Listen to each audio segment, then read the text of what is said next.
అందరికీ నమస్కారం. నిన్న జరిగిన ఎలక్షన్ ఫలితాలు చాలా బాగా వచ్చాయి.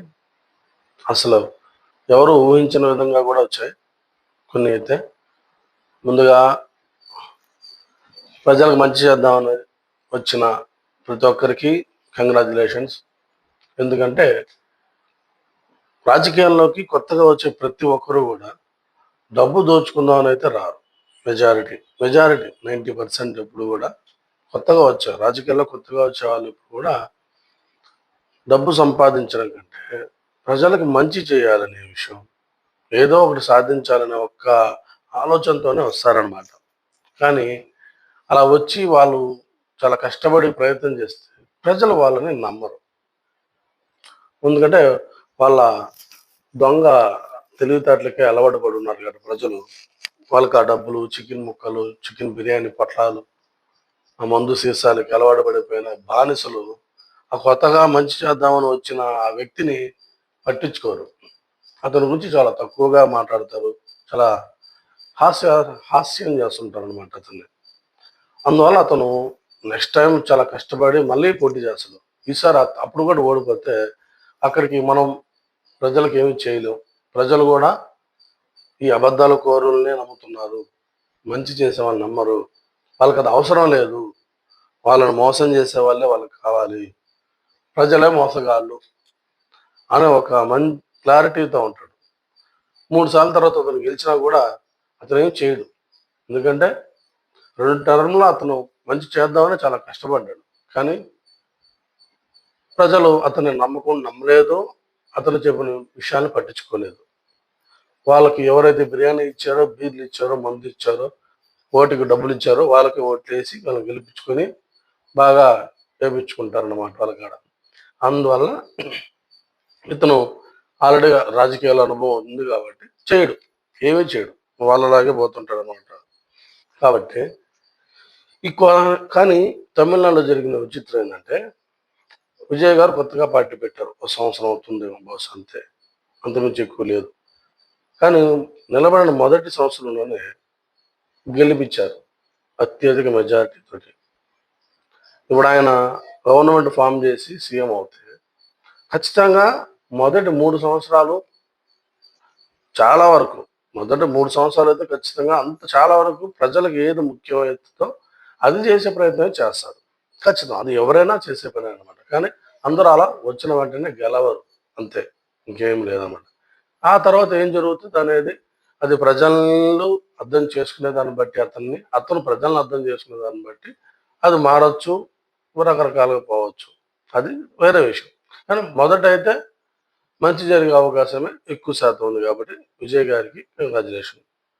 అలాగే నిన్న వచ్చిన ఎలక్షన్ రిజల్ట్ మొత్తం ఒకసారి చూసుకుంటే వెస్ట్ బెంగాల్ అసలు భలే విచిత్రం. వెస్ట్ బెంగాల్లో ఆ రిజల్ట్ అనేది చాలా చాలా విచిత్రంగా ఉంది. విచిత్రం అంటే ఏం లేదు, ఎవరు సాధించలేరు అనుకున్నారు, అది జరిగింది. బీజేపీ 206 సీట్లు గెలిచింది. పశ్చిమ బెంగాల్లో బీజేపీ 206 సీట్లు. ఈ అంతకుముందున్న లేడీ పార్టీ 81 సీట్లు గెలిచింది. అసలు అక్కడ ఎలా రూల్ చేస్తున్నారంటే, ఒక లేడీ అయి ఉండి, ఒక లేడీ సీఎంగా ఉండి ఆ రాష్ట్రం ఎంత బాగుండాలి లెక్క ప్రకారంగా. ఎందుకంటే మన లేడీస్ని చాలా సున్నితంగా చూసుకుంటాం. అలాంటిది అక్కడ ఎంత దారుణమైన పరిస్థితులు ఉన్నాయంటే వెస్ట్ బెంగాల్లో, పశ్చిమ బెంగాల్లో అసలు చాలా దారుణమైన. అసలు బంగ్లాదేశ్ నుంచి మనకి వలసలంతా కూడా అక్కడి నుంచి వస్తున్నారు. బెంగాల్ నుంచే మనకి వలసలంతా వస్తున్నారు అనమాట. చాలా ఎక్కువ చాలా చాలా అసలు ఎంత దారుణమైన పరిస్థితులు అక్కడ ఉన్నాయంటే, ఆ రేప్లు, ఆ మర్డర్లు, పార్టీకి సంబంధించిన వాళ్ళు ఏవైనా చేయొచ్చు, వాళ్ళ ఇష్ట ప్రకారం చేసేయచ్చు ఆ రాష్ట్రంలో. అంత వరస్ట్ పరిస్థితులు ఉంటే ఈరోజు అక్కడ బీజేపీ గెలిచింది. వాళ్ళంతా ప్రజలు కోరుకుంటున్నారు బీజేపీ రావాలి రావాలి రావాలి. వాళ్ళందరి కోరిక మేరకే, వాళ్ళందరూ ఓట్ల వల్ల బీజేపీ గెలిచింది. ఇప్పుడు అక్కడ ఎలా ఉండబోతుంది అనేది మనం రేపటి చూస్తాం. ఎందుకంటే నేను సహజంగా అన్ని పార్టీలని, ఏ పార్టీలైనా అవి పార్టీలే, పొలిటికల్ పార్టీలే. వాళ్ళ స్వలాభం కోసమే మెజారిటీ వాళ్ళు పనిచేస్తుంటారు. అది ఏ పార్టీ అయినా సరే. కానీ ప్రజల కోసం కొంచెం అన్ని పార్టీల కంటే కొంచెం కొంచెం ప్రజల కోసం, దేశం కోసం పట్టించుకుంటారు ఏదైనా కొంచెం పార్టీ అంటే అన్నిటి మీద ఎక్కువ పట్టించుకుంటుందంటే అది బీజేపీ అని. అది అందరికీ ఇప్పుడు ప్రతి ఆహ్, నాలా ఆలోచించేవాళ్ళు, కరెక్ట్‌గా ఆలోచించేవాళ్ళు ఎవరైనా, దేశం కోసం, ప్రజల కోసం ఆలోచించే ఎవరైనా సరే వాళ్ళని చూసుకుంటే కేవలం ఒక బీజేపీకే సపోర్ట్ చేస్తారు. నువ్వు చూసుకోవచ్చు యూట్యూబర్స్ కావచ్చు, ఇన్‌ఫ్లుయెన్సర్‌లు కావచ్చు, మంచి పొజిషన్ వాళ్ళైనా కావచ్చు. వాళ్ళు దేశం నుంచి ఏది ఎక్స్‌పెక్ట్ చేయకుండా దేశానికి మంచి జరిగితే చాలు అనే అభిప్రాయం ఉన్న ప్రతి ఒక్కరు కూడా బీజేపీకే సపోర్ట్ చేస్తారు. ఎందుకు చేస్తారంటే అంతకు మించి మంచిగా ఆలోచించే ప్రభుత్వం గాని, పార్టీ గాని లేదు కాబట్టి. మళ్ళా ఏదైనా మంచి పార్టీ వచ్చి వాళ్ళు ప్రజల కోసం మాట్లాడుతూ, చెప్తూ, చేస్తూ ఉంటే ఖచ్చితంగా మేమందరం వాళ్ళకి సపోర్ట్ చేస్తాం. ఎందుకంటే దీనికంటే అది ఇంకొంచెం ఎక్కువగా ఆలోచిస్తున్నారు, చేయాలని చూస్తున్నారు కాబట్టి. కానీ ఉన్న పార్టీల్లోకయి దేశం గురించి ఆలోచించే పార్టీ బీజేపీ పార్టీ కాబట్టి ఓకే. అది అక్కడ గెలవడం మా అందరికి కూడా చాలా ఆనందం. అక్కడ కాంగ్రెస్ తర్వాత పశ్చిమ బెంగాల్‌లో అదే పరిస్థితి. తమిళనాడులో బీజేపీ వచ్చిందా, కాంగ్రెస్ వచ్చిందా ఇవంటే కూడా అక్కడ కొత్త పార్టీ మనం ఆల్రెడీ మాట్లాడుకున్నాం. టీవీకే గారికి 108 సీట్లు, డీఎంకే 59 సీట్లు, ఏడీఎంకే 47 సీట్లు. 60 106 సీట్లు. ఎవరికి ఇవి 2 కలిస్తే డీఎంకే, ఏడీఎంకే గెలిస్తే 106 సీట్లు. కాంగ్రెస్‌కి వచ్చిన 5 సీట్లు కలిపితే 111 సీట్లు. తర్వాత పీఎంకే పార్టీ ఒకటుంది. అది కూడా కలిపితే 115 సీట్లు. వీసీకే ఇంకో పార్టీ 117 సీట్లు. మొత్తం 117 సీట్లు, 108 సీట్లు ఒకరికి, 117 సీట్లు వీళ్ళందరికీ కలిపి అనమాట అక్కడ పరిస్థితి. తర్వాత కేరళ, అది నిజంగా చాలా విచిత్రంగా ఉంటుంది. అక్కడ వస్తే కమ్యూనిస్ట్ పార్టీ లేదా కాంగ్రెస్ పార్టీ అన్నట్లా ఉంటుంది వ్యవహారం. ఎందుకంటే అక్కడ మంచి జరుగుతుంటే ఇబ్బంది లేదు. ఖచ్చితంగా అక్కడ ప్రభుత్వంలో మంచి జరుగుతుంటేనే చేస్తుంటారని నా అభిప్రాయం. ఎందుకంటే కేరళలో ఎక్కువ శాతం చదువుకున్న వాళ్ళు ఉంటున్నారని నేను చిన్నప్పటి నుంచి చదువుకుంటూ పెరిగా. మరి ఇప్పుడు వాళ్ళు మారిపోయారేమో, తంబోళ్ళు అయిపోయారో తెలీదు గానీ, అక్కడ కేరళ దేశం మొత్తంలోకి కేరళలోనే ఎక్కువ చదువుకున్న ఓటర్లు కాదు చదువుకున్న వాళ్ళు ఉన్నారు అనేసి. మరి అక్కడ ఎప్పుడు కమ్యూనిస్ట్ పార్టీయే గెలుస్తూ ఉన్నింది పార్టీ పరంగా. సో, ఇప్పుడు వాళ్ళంతా కమ్యూనిస్ట్ పార్టీకే సపోర్ట్ చేస్తూ ఉన్నారు. మరి అక్కడ రాజకీయ పరంగా ఏమైనా మారిందా? మంచి జరుగుతుందా? మంచి జరిగిందా? అంతా గుడ్‌గా ఉందా? ఎటువంటి ప్రాబ్లమ్స్ లేవా అంటే లేవు. ఎన్ని బొక్కలున్నాయో అన్ని బొక్కలున్నాయి. మరి అంత ఎడ్యుకేషన్ పీపుల్ అందరూ గూడా మరి ఏ పార్టీకి ఎస్తున్నారు? అక్కడ ఎందుకు మంచి పార్టీని సెలెక్ట్ చేసుకోవడం బదులు వాళ్ళకి తెలియాలి. నేను చదువుకున్నదేందంటే నా చిన్నప్పటి నుంచి దేశంలోకెళ్ళి ఎక్కువ చదువుకున్న జనాభా అందరూ గూడా కేరళ వాళ్ళే అని ఏదో పర్సెంటేజ్ ఏదో చెప్పేవాళ్ళు. అన్నిటికంటే ఎక్కువనేసి. అంత చదువుకున్న వాళ్ళు ఆ పార్టీలో ఎందుకు అలా చేయబోతుంటే రాష్ట్రాన్ని డెవలప్‌మెంట్ చేసుకోలేకపోతున్నారు. కేరళ అలాగే ఉందంతే. పెద్దగా ఏం మార్పులేం లేదు. ఇప్పుడు ఆ సీపీఎం నుంచి ఇప్పుడు కాంగ్రెస్‌లో వచ్చారు వాళ్ళంతా గూడా. అక్కడ రాజకీయం ఏం మారలేదు కదా! నువ్వు చదువుకున్నా, నువ్వు చదువుకోకపోయినా నీ రాజకీయ బుద్ధి మారలేదు. మంచి జరిగితే ఓకే. బావుంటుంది. బట్ ఐడియాలజికల్ ప్రకారం ఇక్కడ అలా ఉంది. ఎన్ని సమస్యలున్నాయి కేరళలో? ఉన్నాయి. దాని సమస్యలు దానికున్నాయి. పొలిటికల్ పరంగా ఇంకా అలాగే ఉన్నాయి. అయేం మారలేదు గదా! హ్మ్.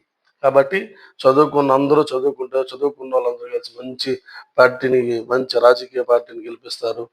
దానివల్ల రాష్ట్రం బావుంటుంది, దేశం బావుంటుంది అని అంటుంటారే! అంటే చిన్నప్పుడు మేము అలా అనుకున్నాం అన్నమాట. అదంతా గూడా అబద్ధం. చదువుకున్నోళ్ళైనా, చదువు లేని వాళ్ళైనా సరే వాళ్ళందరూ గూడా వెళ్ళి ఆ బుడదలోనే పడతారు. ఆ రాజకీయ బురదలోనే పోయి మునుగుతారు అనే విషయం ఈ కేరళను చూస్తే మనకు క్లారిటీ వస్తుంది. ఎందుకంటే సమస్యలు తెలుసు. కాంగ్రెస్ అక్కడ జరుగుతున్న విషయాలు. వాళ్ళు ఎన్ని ఫ్రీలు ఇచ్చారో, ఫ్రీలు. ఎన్ని ఫ్రీ పథకాలు పెట్టారో అవన్నీ చూసుకుని వాళ్ళు ఓట్లేశారు. చదువుకున్న వాళ్ళు. అస్సాం, అస్సాం అమ్మోలాడో ఉంటది అస్సాం. అసలు మనది కాదు. మూల బంగ్లాదేశ్కి ఇంకో దేశానికి బార్డర్లో ఉంటుంది అస్సాం. నిజంగా చూడండి ఎంత మూల ఉంది. అంతగా బీజేపీ డెవలప్మెంట్స్ కూడా అక్కడ వెళ్ళవు తెలుసా.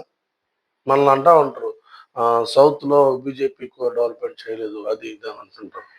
అసలు ఎక్కడుంది అస్సాం? అక్కడ అసలు అంత జరగదు చేసేవాడు. కానీ వాళ్ళు ఉన్నంతలో బాగా చూసుకుంటున్నారు. వాళ్ళు కలిసికట్టుగా ఉన్నారు కాబట్టి వాళ్ళకి బాగా జరుగుతున్నాయి, పర్వాలేదు. బీజేపీకి 82 సీట్లు గెలిచింది, కాంగ్రెస్ 19 సీట్లు గెలిచింది, ఏజీపీ 10 సీట్లు, బీపీఎఫ్ 10 సీట్లు, ఏఐయుడిఎఫ్ 2 సీట్లు, ఆర్డి 2 సీట్లు. అక్కడ బీజేపీ డైరెక్ట్గా గెలిచింది. తర్వాత పాండిచ్చేరి, ఈ పాండిచ్చేరిలో అక్కడ ఎన్డీఏ కూటమి అంటే బీజేపీ వాళ్ళంతా కలిసి పోటీ చేసుకున్నారు. అక్కడ బీజేపీ లీడ్ అంటే పార్టీ పరంగా ఏఎన్ఆర్సి 12 సీట్లు గెలిచింది, డిఎంకే 4 సీట్లు గెలిచింది, ఇండి 3 సీట్లు గెలిచారు, టీవీకే 2 సీట్లు, ఇండియన్ కాంగ్రెస్ 1 సీటు.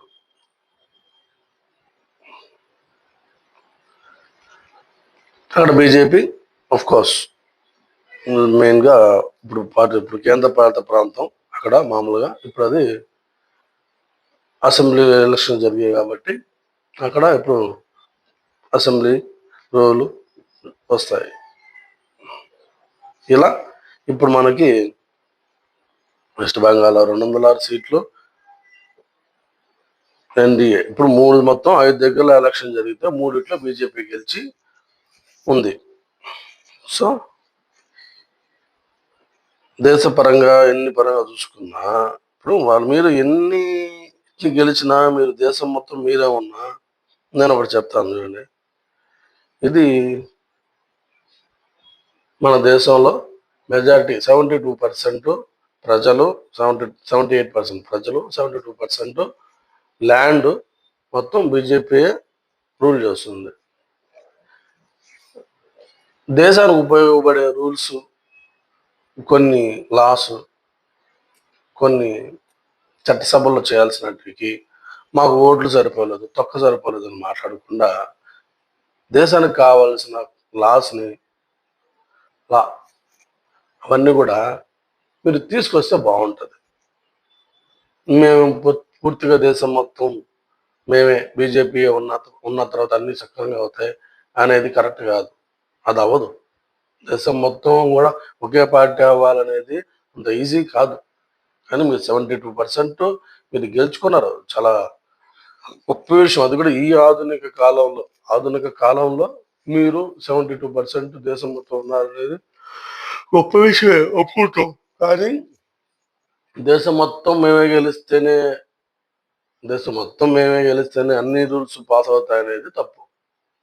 మీరు చేయండి, మీరు కూడా కష్టపడాల్సినవి చాలా ఉన్నాయి, మీరు అన్నీ చేసి చూపించండి, మీకు సాధ్యమైనంత వరకు మీరు చేయండి. మీరు ముసుగులో దాంకో ఉండొద్దు.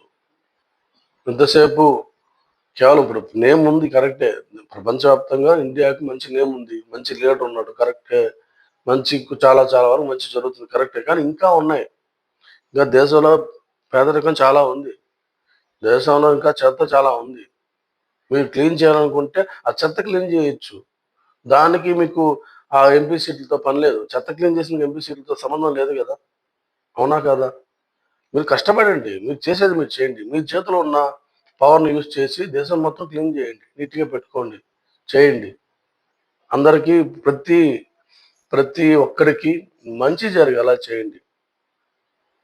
పొలిటికల్ పరంగా మీ చేతుల్లో అన్ని సీట్లు మీకు వచ్చాయి కాబట్టి ప్రజలందరికీ మంచి చేకూరేలాగా ఈ పోలీస్ వ్యవస్థని కావచ్చు, మొత్తం గవర్నమెంట్ వ్యవస్థలు ఎలా ఉన్నాయో చూడండి, ఎన్ని ఉన్నాయంటే అన్ని లొసుగులు ఉన్నాయి దాంట్లో.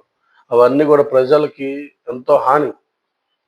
ఈరోజు డబ్బున్నోడిదే దేశం, డబ్బున్నోడు చెప్పిందే న్యాయం, డబ్బున్నోడు చెప్పిందే చట్టం. మరి ఏం చేస్తున్నాయి మీ పార్టీలు?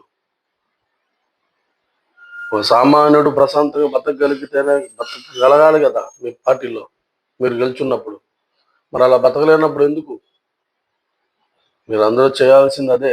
సామాన్యుడికి ఏం ఇబ్బంది కలుగుతుంది, దేనివల్ల ఇబ్బందులు కలుగుతున్నాయి, అనేది మీరు తెలుసుకోవాలి. ఆ సమస్యను మీరు పరిష్కరించాలి. పోలీసు వ్యవస్థలో చాలా మార్పులు చేయాలి మీరు. ఆ వ్యవస్థలో కూడా చాలా మార్పులు చేయాలి. ఈరోజు యాక్సిడెంట్లు ఎలా జరుగుతున్నాయి, రేపులు ఎలా జరుగుతున్నాయి, మర్డర్లు ఎలా జరుగుతున్నాయి, దొంగతనాలు ఎలా జరుగుతున్నాయి? మీ చేతుల్లో లేవా ఇవి? మీరు మార్చలేరా? మీరు ప్రొటెక్షన్ ఇవ్వలేరా? ఎంతసేపు పాకిస్తాన్కి ఇండియాకి ఇయ్యి అన్న గొడవలు. ఇక్కడ ఎన్ని గొడవలు ఉన్నాయి? ఇక్కడ ఎన్ని సమస్యలు ఉన్నాయి? హిందూ ముస్లిం గొడవలు ఇయ్యన సమస్యలు, ఇవేనా గొడవలు? ఈరోజు బయట ప్రజలకి ఒకరికి అన్యాయం జరిగితే దాని గురించి ఎవరు క్వశ్చన్ చేయట్లేదు. పోలీస్ స్టేషన్ పోతే న్యాయం జరగట్లేదు. అది ముందు వాటిల్లో మార్పు తీసుకురండి. ఏ ఒక్కరికి కూడా అన్యాయం జరగకుండా ఉండేలా మార్పు తీసుకురండి. అప్పుడే మీరు గెలిచిన దానికి ఒక ప్రయోజనం ఉంటుంది. నమస్కారం.